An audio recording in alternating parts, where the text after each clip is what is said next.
Let's talk about organizing your presentation using the content sandwich.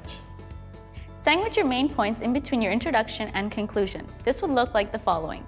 Introduce yourself and your topic, outline an agenda, and constructive group guidelines. Main points, summary, or your conclusion. By following this format, you'll be sure to cover everything in an organized fashion. Remember to use an effective and strong closing at the end of your presentation. Your audience is likely to remember your last words. You can use the conclusion slide to summarize the main points of your presentation and leave the audience with something to think about.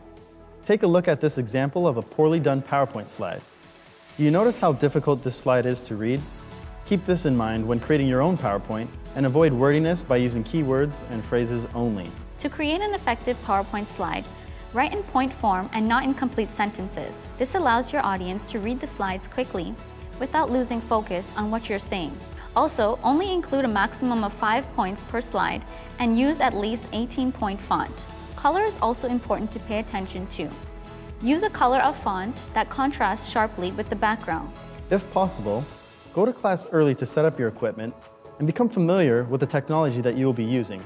Be sure to take into consideration the lighting in the room and how it will affect your audience's ability to see your presentation slides.